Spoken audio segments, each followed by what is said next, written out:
a lot of DMs about this question, and that is what actually makes you get stronger and gives you that toned look. You're sculpted and sexy and all the things that you love. Boom, I hear this huge crash and I literally was freaking out, like started to sweat immediately.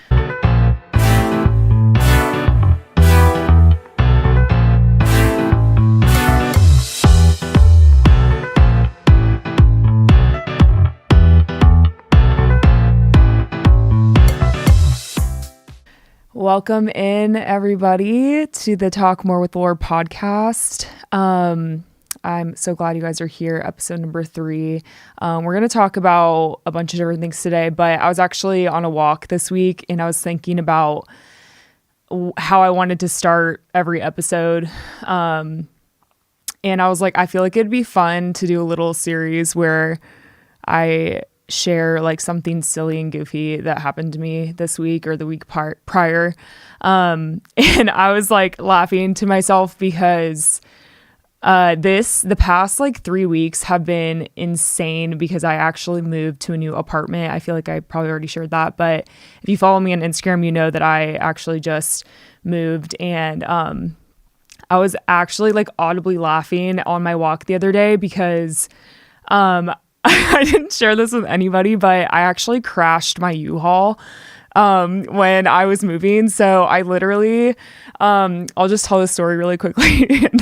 I literally like picked the U-Haul up, and I got like a pretty big one because I was like, I'd rather have more space in here than like realize that it's too small and have to return it or something. So I got like I think it's like a 20 feeder or something. I can't remember the exact size. And I had not really slept all week. I think I got like 3 hours of sleep the night before. And I went to go pick up the U-Haul, and my boyfriend was like, okay, go pick it up and I'll meet you at your house at like 12 to help you like load things in. And so I went to go pick it up. And I like wasn't using my brain, you know, like as we do, because I was sleep deprived. And so I'm like driving the U-Haul, and I like took a right where I normally take a right. And I lived in like my house before this was in Berry Hill. And normally when you get to my house, you have to go through this like underneath this bridge. It's like really rinky dink, like ratchet bridge. And when I didn't even think about it. I just turned right, like muscle memory, because that's how I always get home. And all of a sudden, boom, I hear this huge crash. And I literally was freaking out, like started to sweat immediately. And I ran outside, and it was too tall to get under the bridge. And so the whole like top part of the U-Haul was like completely smashed in. And I like go outside, I look, I say, nice, get back in, drive home. And then in the process of this, like almost hit my mailbox. It was a whole thing. And so then my boyfriend came, and he was like, oh, I can't let you do anything. Like, you are so stupid. So I was like, I don't have time to be upset about this. We're just going to move right along. And did I get a $900 charge? Yes, but we're not going to talk about that. So that was my silly and goofy thing that happened to me this week.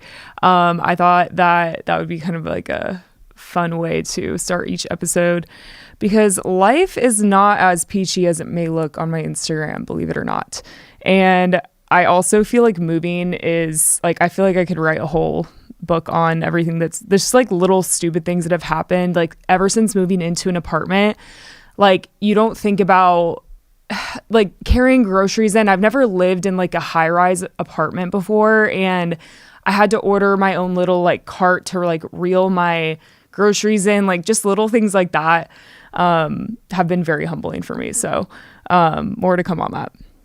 But yeah, so this week has been crazy. I'm actually leaving on Wednesday to go to Mexico for a like fitness content retreat.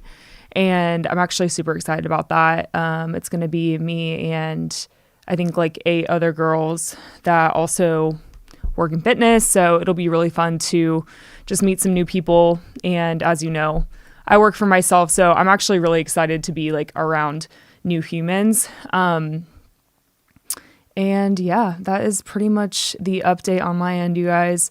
But So for this episode, I wanted to talk about some more specific things in terms of nutrition. And I also want to get some feedback on what you guys like and maybe want to hear more about. But I figured this would be a good starting place for us to get into more specifics on macros and calorie deficit, calorie surplus, maintenance, body composition, all these terms that I talk about a lot on my Instagram, but want to kind of like define them and go into what they all mean. But I first wanted to start with my eating disorder. And I felt like this would be a good time to kind of talk about why this matters and why it matters so much to me personally because of what I've gone through in the past. And I touched on this a little bit in episode number 2, but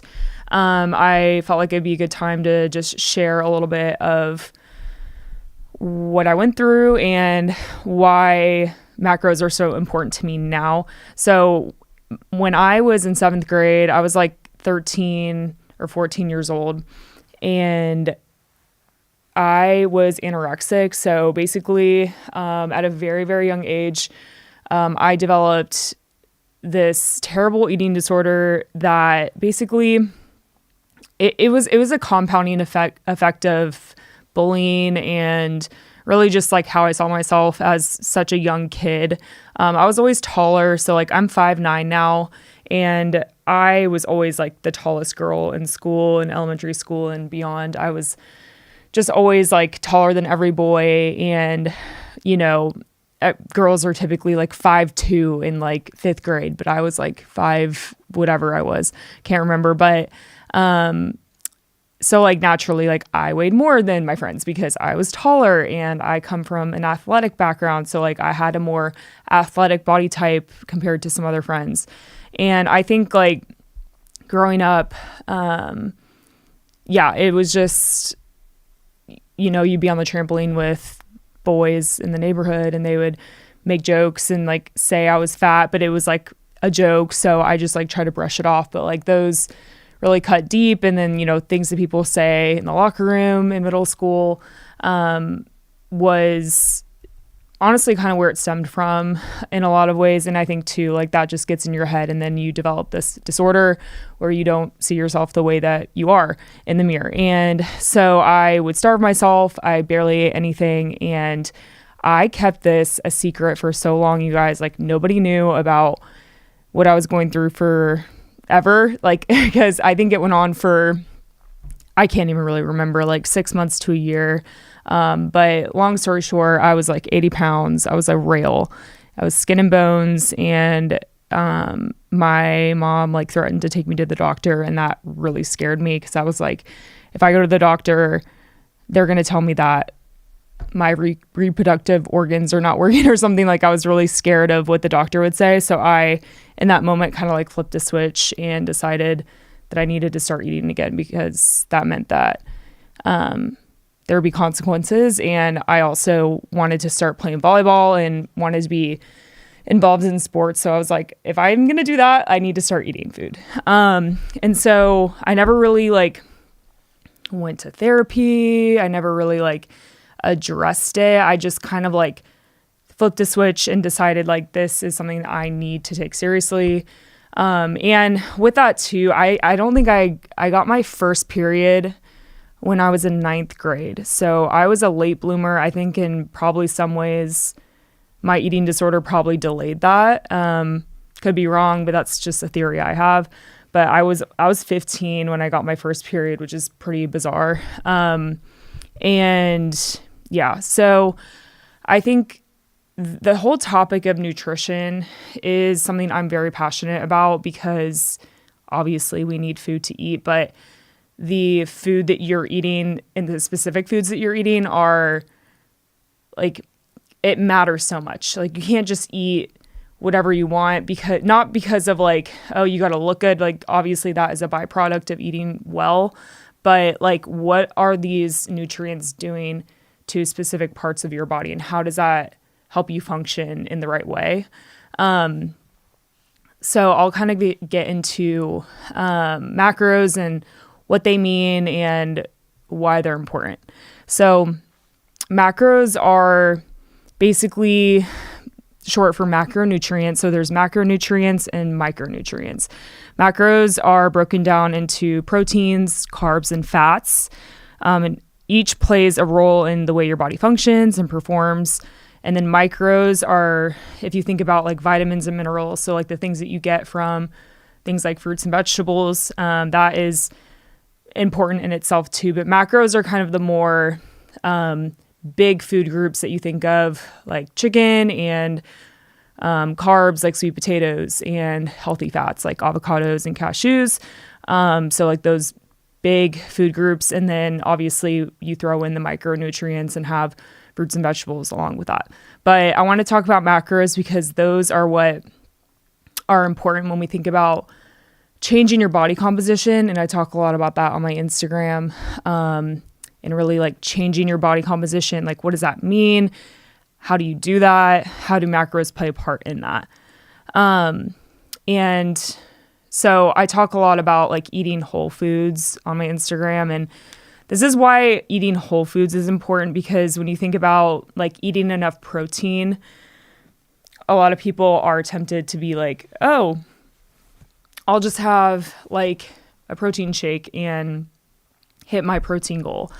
But the reason eating whole foods are so important is because you actually get those micronutrients when you eat whole foods. So like if you're eating like chicken and sweet potatoes and fruits and vegetables, like a whole meal that is based on single ingredients, those proteins that you get from whole sources have really nutrient dense minerals and vitamins in them too. So you're getting more bang for your buck, and they're filled with fiber. And fiber and protein are very important, and we're going to talk about that in this episode because they make you feel fuller for longer. So not only is fiber essential for your digestion and having healthy stomach lining and all that good stuff, it's going to help you actually digest slower. So it helps you feel fuller for longer, which is what you want because you don't want to be snacking all day. So fiber and protein are two super important things to think about when we're thinking about macros. And so, yeah, so let's break it down. So carbs give you energy, right? So obviously, like the more you run, if you think about marathon runners, all of that, they are eating like a crap ton of carbs. These are what give you energy. Carbs don't make you fat. I've never really believed in these fad diets. Like when you think about keto or what are some other ones? Just like basically diets that completely eliminate food groups from your diet. I do not believe in that. I think that intermittent fasting could have its place. I'm not a doctor and I'm not going to tell you to do that, but I think that completely eliminating something from your diet is just not smart. And of course, there's case by case things, like maybe you need to for XYZ reason, or someone's telling you to because you consulted with your doctor. Like that's great, but I don't believe that you should be cutting out something from your diet, because I think each carb, fat, and protein all plays a part. And if you are deficient in one, your body's going to respond in a negative way. And when you're in a keto diet, you're eliminating those carbs from your diet. So you're feeling super lethargic and you actually get what's called a keto flu. I actually went on keto in college and I felt like absolute crap the whole time. I had zero energy and I was like, why do I feel like crap? I'm like wondering why. I'm like, I'm such an idiot. It's because I'm not eating any carbs. Like your body actually has to go through a process of like eliminating that and using fats as your source of energy instead. And so your body's just like getting really confused. And then there's fats, which provide hormone health. So when you think about avocados, nut butters, olive oil, all those healthy fats that are great are going to be really good for hormone health. And you think about some girls that go way too low on their fats when they're in a calorie deficit can sometimes lose their hair. They can lose their period. So fats are definitely super important. And then protein, my favorite, is what actually provides muscle repair, immune function, and hormone production. So proteins are actually going to rebuild your muscle tissue when you break it down in the gym. So if you think about lifting weights, what actually is happening is your muscle is actually making little mini tears. Like you're actually tearing your muscle at a very, very small level. And then the only way to rebuild that muscle is with protein. And so that is what actually makes you get stronger and gives you that toned look, is rebuilding those broken muscle fibers. And that's why protein is so important when you think about getting toned and getting lean and all these terms that we use. So when we talk about figuring out your macros, the first thing to think about, and I want to talk about this because I get a lot of DMs about this question, and I get people that are like, hey, Lauren, I'm a mom and I weigh 180 pounds and I'm this tall. And well, like people just like to give me all this information, and which is great. And that's why I kind of want to talk about this at a wide level so that most people can kind of understand in the best way that I can describe it, of like what this is. If you are looking for a like specific macro count, I do offer that on my website. So I'm more than happy to count your macros for you, and give you resources to help you understand what you should eat based on your goals and your activity level and all that stuff. So just know that I am here to help you if you want that specific count. But I want to break down this information so that people can really understand macros at like a high level umbrella. And yeah, so macro calculators. Oh, wait, sorry. Let's back up. So total daily energy expenditure is the first thing that we want to look at when it comes to calculating your macros. So it all comes down to like how much you're moving your body. So let's say you are pretty sedentary, you work a 9-to-5 job, you're sitting at a desk all day. Let's say you go to the gym a good amount. Maybe you go like 3 or 4 times a week, but you're really not walking. You're not really moving your body that much throughout the day. That lowers your TDEE significantly. So if you're not moving your body very much, because maybe in your mind you're like, well, I work out like 3 to 4 times a week. You know what I mean? Like, I'm pretty active. That's actually what we call like pretty like moderate activity. Like if you break it down in a calculator, it'll say like, are you somewhat active, moderately active, very active? Like it'll kind of break it down by hours of the week.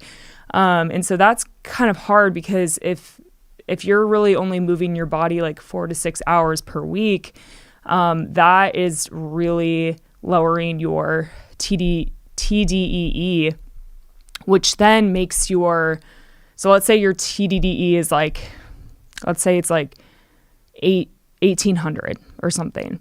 So those are the total amount of maybe calories you're burning throughout the day. To be in a calorie deficit, your overall calories would have to be maybe like 1600, which is extremely low. If you're eating 1600 calories a day, that's pretty low.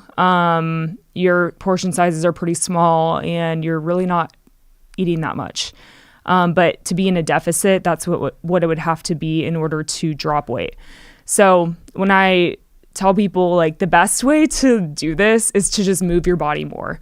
So like if you're pretty sedentary, think about getting up and walking more throughout the day. Like think about taking your lunch and going on a 10 to 20 minute walk. And then like after work, you're like, okay, I'm going to do another like 30-minute walk. That can make a world of a difference in how many calories you're burning. So doing that on top of your lifts, like it's going to be insane because you're burning those extra calories throughout the day. And if you're hitting that calorie count consistently, like you're not going above that, you're still in that calorie deficit number.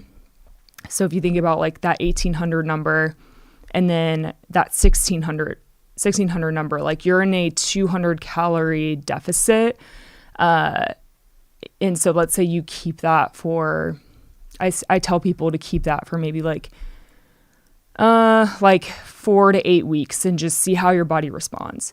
And you notice, oh, like I actually feel like a lot lighter, or like I've dropped a pound or two, or maybe you haven't dropped weight, but you look like your clothes are fitting you better. You feel like you're shedding some fat, then that's great. Keep that up for a little bit longer. You don't want to be in a calorie deficit for too long because that's a whole nother thing, but it might lead to, basically it just messes with your hormones, and it's going to destroy your metabolism long term. But that's nothing really to worry about for, a short amount of time. If you're in a deficit for, maybe like a few months, that's fine. But it's just important to really listen to your body. So that TDEE number is super important to understand. So I always tell people, like, the more you move, the more you can eat. And if you're living this sedentary lifestyle, it's going to be very hard to change your body composition. Like, you just have to get up and move, like walk around, go on a run, go on an incline walk, go on a walk with a friend, take your dog out, like just get up and move more. And it doesn't have to be crazy.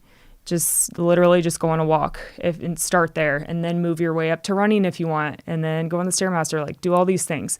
And so secondly, when you get your calorie count, that overall number, it depends on what your goal is. People ask me a lot, like, do I need to be in a deficit first to change my body composition, or do I need to be maintenance, like surplus, like which one comes first? And here is my answer, because it's not a one size fits all answer all the time. And I'm speaking to people that right now, I'm speaking to girls that are skinny fat. Skinny fat is when you are not overweight. Like, you look at you and you're like, no, based on your height and your weight, like you are not overweight, but you have no muscle tone. You just exist. You're just there. Like, there's no really like composition to your body. You don't really have any tone to it, no sculpt to it. That's what we call skinny fat. And that's kind of what I specialize in, is taking someone that's maybe skinny fat, you're not overweight, but you're not where you want to be, you're not toned. And we get you into that toned look. So if we're thinking about that type of person, you don't have to be that's where it's I worry less about the deficit and maintenance part of calories, and I worry more about protein.